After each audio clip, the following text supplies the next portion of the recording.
ഓം ശ്രീമാത്രേ നമ. ശ്രീദേവി അസ്ട്രോളജിക്കൽ ചാനലിലേക്ക് ഏവർക്കും സ്വാഗതം.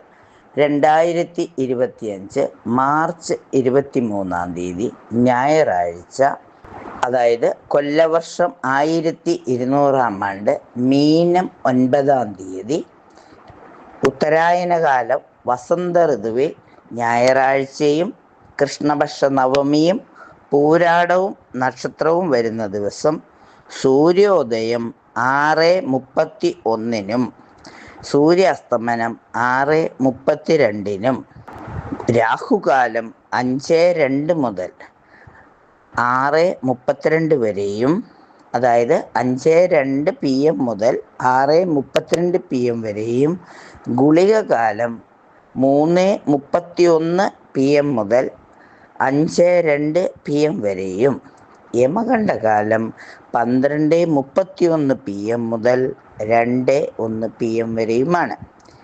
എന്നാൽ അഭിജിത്ത് മുഹൂർത്തമാകട്ടെ 12:07 PM മുതൽ 12:29 PM വരെയും, 12:33 PM മുതൽ 12:55 PM വരെയുമാകുന്നു. ഞായറാഴ്ചയായതുകൊണ്ട് ഒരുപാട് ശുഭകാര്യങ്ങൾ, അതായത് മംഗല്യ കാര്യങ്ങളൊക്കെ, ഗ്രഹ നിർമ്മാണ പ്രവർത്തനങ്ങൾ, ഗ്രഹത്തെ പാലുകാച്ചൽ തുടങ്ങിയ കർമ്മങ്ങളിലൊക്കെ പങ്കെടുക്കേണ്ടതായി വരും. ക്ഷേത്ര ഉത്സവങ്ങൾ, ക്ഷേത്ര ദർശനങ്ങൾ, ഇതിനൊക്കെ പറ്റിയ ദിവസമാണ്. ഇത് ധനുരാശിയിലാണ് ചന്ദ്രൻ നിൽക്കുന്നത്, സൂര്യൻ മീനൻ രാശിയിൽ.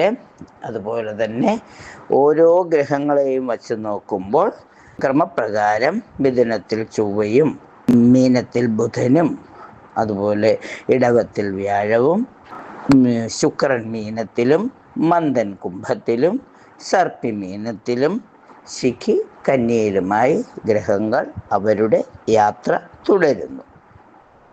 ഇനി ഗുളികോദയമാവട്ടെ ചിങ്ങൻ രാശിയിലും. ദിവസം തുടങ്ങുന്നത് മീന ലഗ്നത്തിലുമാണ്, അതായത് മീനം ഉദയം വരുന്നത് മീനത്തിലുമാണ്. 27 നക്ഷത്രക്കാർക്കും ഈ ദിവസം എന്തെല്ലാം ഫലങ്ങളാണ് ഉണ്ടാകുന്നത്? മൂകാംബിക ക്ഷേത്രത്തിലെ ആറാട്ട് നടക്കുന്ന ദിവസമാണ്. വൈക്കത്ത് കോടിയർച്ചന നടന്നുകൊണ്ടിരിക്കുന്നു.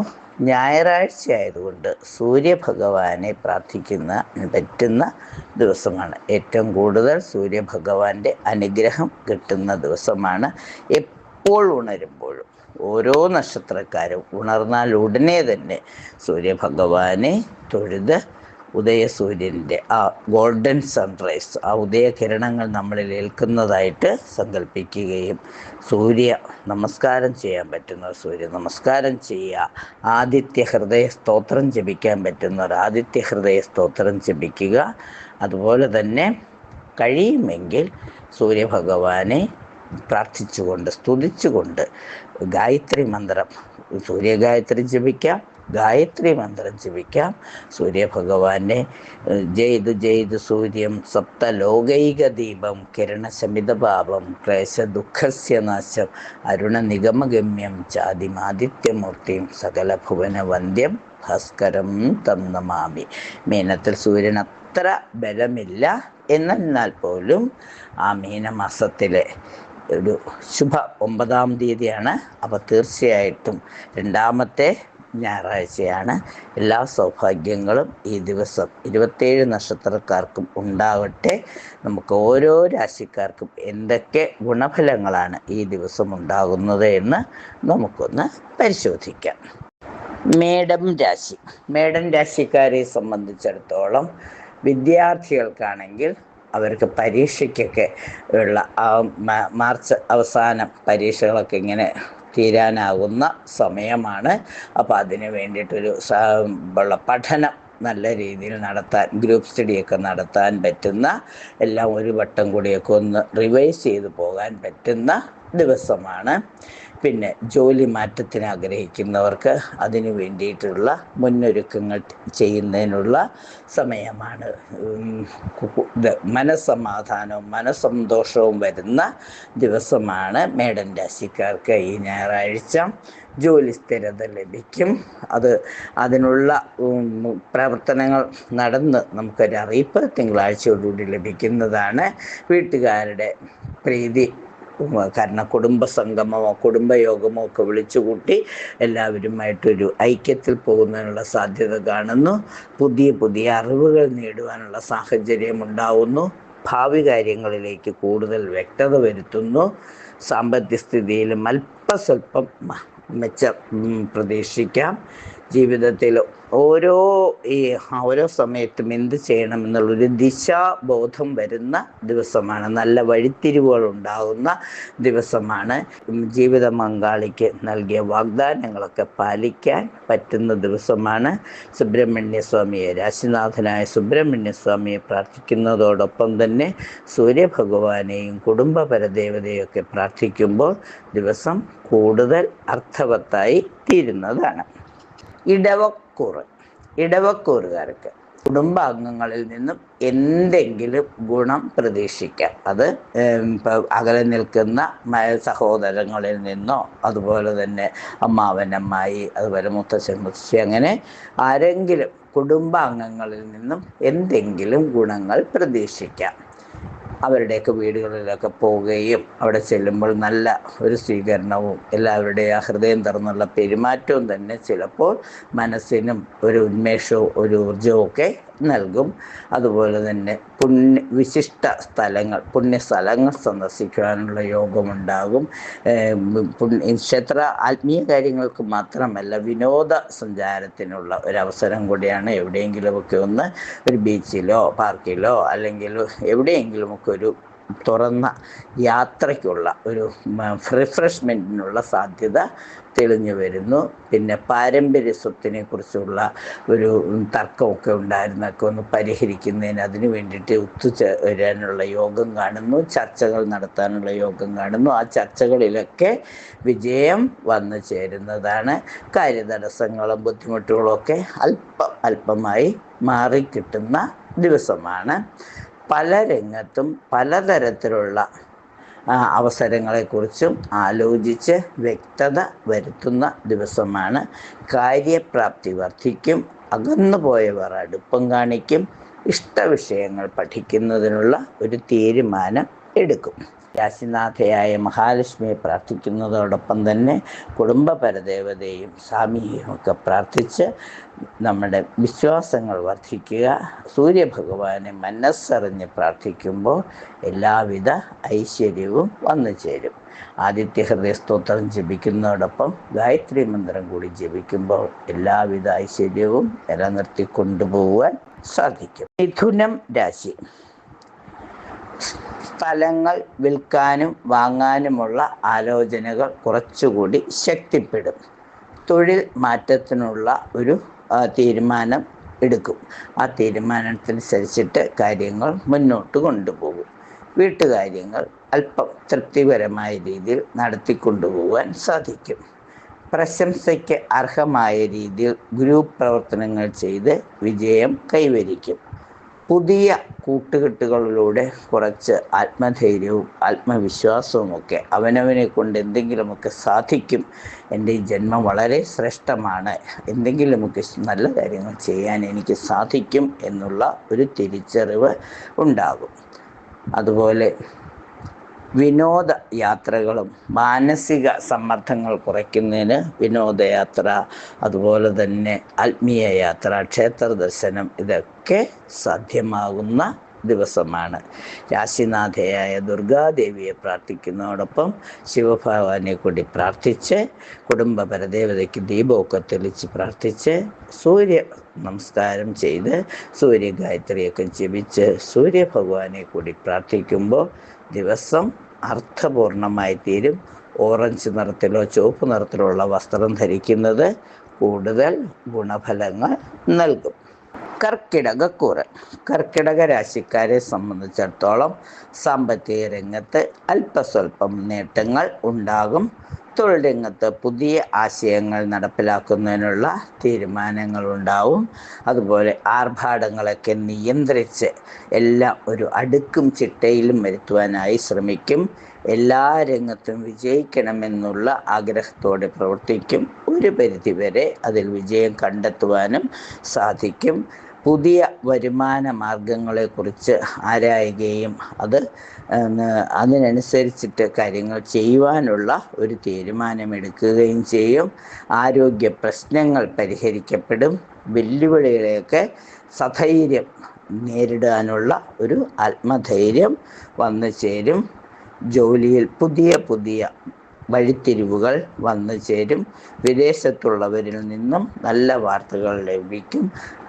കായിക രംഗത്ത് പ്രവർത്തിക്കുന്നവർക്ക്, പൊതുജന രംഗത്ത് പ്രവർത്തിക്കുന്നവർക്ക്, അതുപോലെ തന്നെ കുടുംബശ്രീ പോലെയുള്ള ഇതിലുള്ള പ്രവർത്തകർക്കൊക്കെ അനുകൂലമായ സമയം ആണ്. പൊതുവെ പറഞ്ഞാൽ എല്ലാവരിലും ആത്മധൈര്യം വർദ്ധിക്കുന്ന ഈ ദിവസം കർക്കിടകം രാശിക്കാർ മനസ്സ് തുറന്ന് ദുർഗാദേവിയെ പ്രാർത്ഥിക്കുന്നതോടുകൂടി എല്ലാ വിധത്തിലുള്ള അനുഗ്രഹവും അമ്മ തരുന്നതാണ്. അതുപോലെ തന്നെ അമ്മയെ പ്രാർത്ഥിക്കുന്നതോടൊപ്പം സൂര്യഭഗവാനെ കൂടി പ്രാർത്ഥിച്ച് കുടുംബപരദേവതയ്ക്ക് ദീപം തെളിച്ച് ദുർഗാ സപ്തശിവതിയൊക്കെ ജപിക്കുമ്പോൾ ഐശ്വര്യം നിലനിന്ന് കിട്ടും. ചിങ്ങം രാശി എന്ന് പറയുമ്പോൾ പൊതുരംഗത്ത് കുറച്ചുകൂടി സജീവമായി പ്രവർത്തിക്കുന്നതിനുള്ള തീരുമാനമെടുക്കും. അതിനുള്ള പലതരത്തിലുള്ള പ്രതീക്ഷകൾ വച്ചിരുന്നതൊക്കെ ഒരു തരത്തിൽ വിജയിക്കുന്നതിനുള്ള സാധ്യതയും കാണുന്നു. ബിസിനസ്സുകാർക്ക് പുതിയ ഇടപാടുകാരെ ലഭിക്കും. നിർത്തിവെച്ച നിർമ്മാണ കാര്യങ്ങൾ ഒന്നുകൂടി എടുക്കുന്നതിനുള്ള യോഗം കാണുന്നു. വീട് പുതുക്കി പണിയുവാനുള്ള കാര്യങ്ങൾ ചെയ്യും. ആരോഗ്യ കാര്യങ്ങളിൽ കൂടുതൽ ഒരു ശ്രദ്ധ ആവശ്യമായി വരുന്ന ദിവസമാണ്. കാര്യ തടസ്സങ്ങൾ മാറിക്കിട്ടും. സന്താനങ്ങളുമായി അഭിപ്രായ ഐക്യം ഉണ്ടാവും. ചില കാര്യങ്ങളിൽ ധീരമായ നിലപാടുകൾ എടുക്കുവാൻ പ്രത്യേകം ശ്രദ്ധിക്കും. തൊഴിലിൽ സാമർഥ്യം വർദ്ധിക്കും. പുതിയ കൂട്ടുകെട്ടിലൂടെ അല്പം വിഷമം വന്നു ചേരുവാനുള്ള സാധ്യതയുണ്ട്. അപ്പോൾ കൂട്ടുകെട്ടുകൾ എടുക്കുമ്പോൾ അവനവന് ഒന്നുകൂടി രണ്ടോ പ്രാവശ്യം ചിന്തിച്ചതിന് ശേഷം കൈ കൊടുക്കുന്നതായിരിക്കും നല്ലത്. പങ്കാളിയുമായി ഉണ്ടായിരുന്ന പ്രശ്നങ്ങൾ ഒരു പരിധിവരെ പരിഹരിക്കപ്പെടും. കുടുംബ സന്തോഷവും എല്ലാ കർമ്മരംഗത്തുള്ള സന്തോഷവും എല്ലാം നിലനിന്ന് കിട്ടുന്നതിനായി രാശിനാഥനെ പ്രാർത്ഥിക്കുന്നതോടൊപ്പം തന്നെ മൂകാംബി ദേവിയുടെ ആറാട്ട് ആണ്. അപ്പം മൂകാംബി ദേവിയെ പ്രാർത്ഥിക്കുക, സൂര്യഭഗവാനെ പ്രാർത്ഥിക്കുക. അതുപോലെ തന്നെ കുടുംബപരദേവതാ ക്ഷേത്രത്തിൽ ദർശനം നടത്തി ദീപം തെളിച്ച് പ്രാർത്ഥിക്കുമ്പോൾ ഉപാസനാമൂർത്തിയെ കൂടുതൽ സമയം ഉപാസന ചെയ്യുമ്പോൾ ദിവസം കൂടുതൽ അർത്ഥപൂർണമായി തീരുന്നതാണ്. കന്നിരാശി എന്ന് പറയുമ്പോൾ നമുക്ക് പ്രതീക്ഷിച്ച ധനാഗമ മാർഗങ്ങൾ നേടും. സന്താനങ്ങളുടെ കാര്യത്തിൽ കൂടുതൽ ശ്രദ്ധിക്കും. വിദേശ യാത്രകളിലുള്ള തടസ്സങ്ങൾ മാറിക്കിട്ടും. എതിർപ്പുകളെ അനുകൂലമാക്കി മാറ്റുന്നതിനുള്ള തന്ത്രങ്ങൾ ആരായും. മംഗള കർമ്മങ്ങൾ നടക്കും. പുതിയ വ്യവസായ പദ്ധതികൾക്ക് തുടക്കം കുറിക്കുന്നതിനുള്ള ശ്രമം ചെയ്യും. കാര്യങ്ങളിൽ ഉറച്ചു നിന്ന് മുന്നേറുന്നതിനുള്ള ഒരു തീരുമാനം ഉണ്ടാകും. ജീവിത നിലവാരം അല്പം മെച്ചപ്പെടും. നല്ല പഠന സാഹചര്യങ്ങൾ വന്നു ചേരും. പഴയ സുഹൃത്തുക്കളെല്ലാം കൂടി ഒരു സുഹൃത്ത് സംഗമം തന്നെ നടത്തുവാനുള്ള യോഗം വന്നു ചേരുന്നു. തൊഴിൽ രംഗത്ത് സന്തോഷവും സമാധാനവും നിലനിന്ന് കിട്ടും. എല്ലാവിധ ഐശ്വര്യവും നിലനിർത്തി കൊണ്ടുപോകുന്നതിന് മൂകാംബി ദേവിയെയോ സൂര്യഭഗവാനെയോ ശിവഭഗവാനെയൊക്കെ പ്രാർത്ഥിക്കുക. കുടുംബപരദേവതയ്ക്ക് ദീപം തെളിച്ച് പ്രാർത്ഥിക്കുക. എല്ലാവിധ വരാഹി ദേവിയെ കൂടി പ്രാർത്ഥിക്കുമ്പോൾ എല്ലാവിധ ഐശ്വര്യവും നിലനിന്ന് കിട്ടും. തുലാരാശി എന്ന് പറയുമ്പോൾ വിശിഷ്ട സദസ്സുകളിൽ പങ്കെടുക്കുന്നതിനുള്ള യോഗം വന്നു ചേരും. മക്കളുടെ ഭാവികാര്യങ്ങളെക്കുറിച്ച് ആശങ്കയോടുകൂടി കാര്യങ്ങൾ ആരായും അതിന് അവരുടെ പ്രശ്നങ്ങൾ പരിഹരിക്കുന്നതിന് തക്ക കൂട്ട് ആരായുകയും ഉപദേശങ്ങൾ സ്വീകരിക്കുകയും ചെയ്യും. അവരുടെ പഠന പുരോഗതി അതുപോലെ തന്നെ വിവാഹ ജീവിതത്തിലേക്കുള്ള തയ്യാറെടുപ്പുകൾക്കുള്ള ഒരു മുന്നൊരുക്കങ്ങൾ നടത്തിവെക്കും. ജോലിസ്ഥാനത്ത് നേതൃസ്ഥാനം വഹിക്കേണ്ടി വരും. പുതിയ വീട്ടുപകരണങ്ങൾ വാങ്ങും. ആരോഗ്യം അല്പം മെച്ചപ്പെടുന്ന സമയമാണ്. വീടൊക്കെ നന്നായി പുതുക്കി നല്ല മോടി പിടിപ്പിച്ച് ആരുടെയും ശ്രദ്ധ പിടിച്ചു പറ്റുവാൻ ശ്രമിക്കും. അതുപോലെ തൊഴിൽ സ്ഥാനത്താണെങ്കിലും അംഗീകാരത്തിനായിട്ടുള്ള പ്രവർത്തനങ്ങൾ ചെയ്യും. പതിവിലധികം യാത്രകൾ വേണ്ടി വന്നാലും അതെല്ലാം വളരെ സസന്തോഷം ചെയ്യുകയും ഗുരുപ്രവർത്തനങ്ങളിൽ കൂടുതൽ പങ്കാളികളായി വിജയം വരിക്കുവാൻ ശ്രമിക്കുകയും ചെയ്യും. നല്ല സാമൂഹിക ബന്ധങ്ങൾ നിലനിർത്തിക്കൊണ്ടുപോകുന്നതിനുള്ള ശ്രമവും നടത്തും.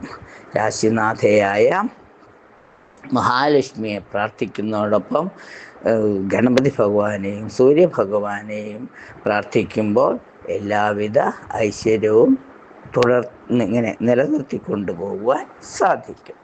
വൃശ്ചിക രാശിക്കാരെ സംബന്ധിച്ചിടത്തോളം ഉല്ലാസയാത്രകൾക്കുള്ള യോഗങ്ങൾ കാണുന്നു. എന്നാൽ ആരോഗ്യ പ്രശ്നങ്ങൾ വല്ലാതെ വിഷമിപ്പിക്കും. യാത്ര വേണ്ടിയിരുന്നില്ല എന്ന തോന്നൽ വരെ ഉണ്ടാവും. ഒരാൾക്കുണ്ടാകുന്ന ബുദ്ധിമുട്ട് ഗ്രൂപ്പിൽ എല്ലാവർക്കും വേദന വരുത്തുന്നതായിരിക്കും. കഴിയുന്നതും യാത്ര പുറപ്പെടുന്നതിന് മുമ്പ് പരദേവതയുടെ അനുഗ്രഹവും ഉപാസനാമൂർത്തിയുടെയൊക്കെ അനുഗ്രഹം വാങ്ങിച്ചതിന് ശേഷം യാത്ര ചെയ്യുന്നതായിരിക്കും നല്ലത്. പ്രിയജനങ്ങളുമായി ഉണ്ടായിരുന്ന അകൽച്ച പൊതുവെ കുറഞ്ഞു കിട്ടും. സാമ്പത്തിക ബുദ്ധിമുട്ടുകൾ മാറിക്കിട്ടും. ഉപരിപഠനത്തിനുള്ള സാഹചര്യങ്ങൾ വന്നു ചേരും. സർക്കാർ സഹായങ്ങൾ ലഭിക്കും. തൊഴിൽപരമായി അല്പം സന്തോഷം ഉണ്ടാകും. ചിലവുകൾ നിയന്ത്രിക്കും. പ്രിയജനങ്ങളിൽ നിന്നും ഒരു ശുഭവാർത്ത കേൾക്കുന്നതിനുള്ള സാഹചര്യങ്ങൾ ഉണ്ടാവും. എല്ലാവിധ ഐശ്വര്യവും നിലനിർത്തുന്നതിനായി കുടുംബപരദേവതയുടെയും ഭദ്രകാളി അമ്മയുടെയും സൂര്യഭഗവാന്റെയൊക്കെ പ്രാർത്ഥനകൾ ചെയ്ത് കഴിയുന്നതും ക്ഷേത്രദർശനത്തിലൂടെ എല്ലാവിധ സൗഭാഗ്യങ്ങളും നിലനിർത്തി കൊണ്ടുപോകുവാൻ സാധിക്കും. ധനുരാശി കായിക രംഗത്ത് പ്രവർത്തിക്കുന്നവർക്ക് അവസരങ്ങൾ വന്നു ചേരും. പല രംഗത്തും അവസരോചിതമായി പ്രവർത്തിച്ച് വിജയം കൈവരിക്കുന്നതിനായി ശ്രമിക്കും. സമൂഹത്തിൽ നല്ല അഭിപ്രായങ്ങൾ നേടിയെടുക്കുവാനാവും. തൊഴിൽ രംഗത്ത് കുറച്ച് കർമ്മനിരത അല്ലെങ്കിൽ ഒരു കുറച്ചുകൂടി കർമ്മരംഗം കുറച്ചും കൂടി ശോഭനമാക്കുന്നതിന് വേണ്ടി അല്ലെങ്കിൽ കുറച്ചുകൂടി കാര്യപ്രാപ്തി വരുത്തുന്നതിന് വേണ്ടിയുള്ള പുതിയ ഒരു രൂപരേഖ തയ്യാറാക്കി അതിനനുസരിച്ചിട്ട് പ്രവർത്തനങ്ങൾ ചെയ്യുമ്പോൾ കർമ്മരംഗം കൂടുതൽ ശോഭനമായി തീരും. ദേഹാസ്വാസ്ഥ്യങ്ങൾ വീണ്ടും വരുന്നത് കൊണ്ട് ആരോഗ്യകാര്യങ്ങൾ പ്രത്യേകം ശ്രദ്ധിക്കണം. ഭക്ഷണത്തിൽ നിയന്ത്രണം ഏർപ്പെടുത്തുന്നത് നന്നായിരിക്കും. ശത്രുക്കളുടെ മേൽ വിജയം നേടും. പുതിയ ജോലി ലഭിക്കുവാൻ സാധ്യതയുണ്ട്. ദൂരയാത്രകൾ ആവശ്യമായി വരും. ആ യാത്രകളിലൂടെ പുതിയ സുഹൃത്ബന്ധങ്ങൾ ഉണ്ടാവും. പൂർവിക സ്വത്തിൻ്റെ കാര്യത്തിലൊക്കെ തർക്കങ്ങൾ ഉണ്ടായിരുന്നത് പരിഹരിക്കുവാനുള്ള ഒരു ശ്രമമൊക്കെ നടത്തും. വിദേശയാത്രയ്ക്കുള്ള ഒരുക്കങ്ങൾ ചെയ്യും. സാമ്പത്തിക തടസ്സങ്ങൾ മാറി ഒരുവിധം കാര്യങ്ങൾ മംഗളമായി തീരുന്നതിനായി രാശിനാഥനായ മഹാവിഷ്ണുവിനെ പ്രാർത്ഥിക്കുന്നതോടൊപ്പം സൂര്യഭഗവാനെയും പ്രാർത്ഥിച്ച് കുടുംബപരദേവതയെയും ഉപാസനാമൂർത്തിയൊക്കെ ആചരിക്കുമ്പോൾ എല്ലാവിധ സൗഭാഗ്യങ്ങളും നിലനിർന്ന് കിട്ടുന്നതാണ്. മകരം രാശി എന്ന് പറയുമ്പോൾ എല്ലാ വിധത്തിലുള്ള വന്നു ചേർന്നിട്ടുള്ള നഷ്ടങ്ങൾ നികത്തുന്നതിനുള്ള ഒരു പുതിയ പദ്ധതി തയ്യാറാക്കും. അതിന് വേണ്ട ഉപദേശങ്ങൾ ആരായുകയും ചെയ്യും. മനക്ലേശങ്ങൾ കുറയും. പ്രവാസികളിൽ നിന്നും എന്തെങ്കിലും ശുഭവാർത്തകൾ കേൾക്കുന്നതിനുള്ള സാഹചര്യം വന്നു ചേരും. യാത്രയ്ക്കുള്ള തടസ്സങ്ങളൊക്കെ അല്പസ്വല്പമായി മാറിക്കിട്ടും. ഉദ്ദിഷ്ട കാര്യങ്ങൾ സാധ്യമാവും. ചിലവുകൾ നിയന്ത്രിക്കുന്നത് വളരെ നന്നായിരിക്കും. സ്വന്തമായിട്ട് ഒരു പുതിയ സംരംഭങ്ങൾ ആരംഭിക്കുന്നതിനുള്ള ശ്രമം ചെയ്യും. പൊതുവെ അനുകൂലമായ ഒരു അന്തരീക്ഷമാണ്. കച്ചവടത്തിൽ അല്പം ലാഭം വർദ്ധിക്കും. കുടുംബാന്തരീക്ഷം സുഖകരമാകും. വ്യാകുലതകളൊക്കെ നീങ്ങി ഉപരിപഠനത്തിനുള്ള ശ്രമമൊക്കെ നടത്തി വിജയിക്കുന്നതിനുള്ള യോഗം കാണുന്നു. അതിനു വേണ്ടിയിട്ട് ആത്മാർത്ഥമായിട്ട് ശ്രമിക്കുന്നതോടൊപ്പം പരദേവതയുടെയും സൂര്യഭഗവാന്റെയും രാശിനാഥനായ വിഷ്ണുമായ സ്വാമിയുടെയൊക്കെ അനുഗ്രഹം, ഹനുമാൻ സ്വാമിയുടെയൊക്കെ അനുഗ്രഹം തേടുന്നത് നന്നായിരിക്കും. കുംഭം രാശി. വീട്ടിൽ കർമ്മങ്ങൾ നടത്തുന്നതിനോ അല്ലെങ്കിൽ മംഗളകർമ്മങ്ങളിൽ പങ്കെടുക്കുന്നതിനോ ഉള്ള യോഗം കാണുന്നു. വിവാഹ കാര്യങ്ങൾ, വിവാഹ നിശ്ചയമൊക്കെ അല്ലെങ്കിൽ വിവാഹ കാര്യങ്ങളെക്കുറിച്ചുള്ള ആലോചന ഉണ്ടാകും. ഒന്നുകിൽ ഒരു പെണ്ണ് കാണലോ അല്ലെങ്കിൽ പെൺകുട്ടിയുടെ വീട് സന്ദർശിക്കലോ പുരുഷൻ്റെ വീട് സന്ദർശിക്കലോ ഒക്കെ ഉണ്ടാകുവാനുള്ള സാധ്യത കാണുന്നു. ആത്മവിശ്വാസവും ശുഭപ്രതീക്ഷയും വർദ്ധിക്കും. കച്ചവടത്തിൽ അല്പം ലാഭമുണ്ടാകും. മഹത്തായ കാര്യങ്ങൾ സാധിച്ചെടുക്കുന്നതിനുള്ള ഒരു ശ്രമം നടത്തും. വസ്തു കച്ചവടത്തിനൊക്കെയുള്ള ഒരു ടോക്കണൊക്കെ ലഭിക്കുന്ന ദിവസമാണ്. സാഹചര്യങ്ങൾ അനുകൂലമാക്കിയെടുക്കുന്നതിന്, ഏത് സാഹചര്യമായാലും അനുകൂലമായി എടുക്കുന്നതിനുള്ള ഒരു ആത്മധൈര്യം ഉണ്ടാകും. വിഷ്ണുമായ സ്വാമി മുതൽ സത്തൻ സ്വാമിയുടെ അനുഗ്രഹവും കുടുംബപരദേവതയുടെ അനുഗ്രഹവും ഒക്കെ ഉണ്ടാകുമ്പോൾ സൂര്യഭഗവാനെ കൂടി പ്രാർത്ഥിക്കുമ്പോൾ ദിവസം കൂടുതൽ ശോഭനമായി തീരുന്നതാണ്. സ്വാമിയുടെ അനുഗ്രഹത്തിനായി സ്വാമിക്ക് നിവേദ്യമൊക്കെ വച്ച് പ്രാർത്ഥിക്കുക. വൈക്കം മഹാദേവ ക്ഷേത്രത്തിൽ ദർശനം നടത്തുക. മൂകാംബിക ദേവിയെ മനസ്സിരുത്തി പ്രാർത്ഥിക്കുകയൊക്കെ ചെയ്യുമ്പോൾ എല്ലാവിധ ഐശ്വര്യവും നിലനിന്ന് കിട്ടുന്നതാണ്. മീനം രാശി. മീനൻ രാശിക്കാരെ സംബന്ധിച്ചിടത്തോളം കർമ്മരംഗത്ത് ചെറിയ നേട്ടങ്ങൾ പ്രതീക്ഷിക്കാം. കുടുംബ സദസ്സുകളിൽ പങ്കാളിയാവും. കാഴ്ചപ്പാടുകളിൽ ഉറച്ചു നിൽക്കുന്നതിനുള്ള ശ്രമം ചെയ്യും. നല്ല സൗഹൃദങ്ങൾ ഉണ്ടാകും. ഭാവി കാര്യങ്ങളെക്കുറിച്ചുള്ള തീരുമാനങ്ങളും ആശങ്കകളുമൊക്കെ, ആശങ്കകൾ പരിഹരിക്കുന്നതിനുള്ള തീരുമാനങ്ങൾ ഉണ്ടാകും. കായിക രംഗത്ത് പ്രവർത്തിക്കുന്നവർക്ക് അവസരങ്ങൾ ലഭിക്കും. മനഃശാന്തി വരുന്നതിനായിട്ടുള്ള പ്രാർത്ഥനകളിലൊക്കെ അല്ലെങ്കിൽ ധ്യാനത്തിൽ യോഗയൊക്കെ ചെയ്ത് മനഃശാന്തി വർദ്ധിപ്പിക്കും. പുതിയ കർമ്മ പദ്ധതികൾ ആവിഷ്കരിക്കും. അധ്വാനിക്കാനുള്ള മനസ്ഥിതി കൊണ്ട് വലിയ നേട്ടങ്ങൾ ഉണ്ടാക്കാൻ സാധിക്കും. സ്വന്തമായി സംരംഭങ്ങൾ തുടങ്ങും. വിശിഷ്ട സ്ഥലങ്ങൾ സന്ദർശിക്കുന്നതിനുള്ള യോഗവും കാണുന്നു. വീട്ടുകാര്യത്തിൽ കൂടുതൽ ശ്രദ്ധ പതിപ്പിക്കും.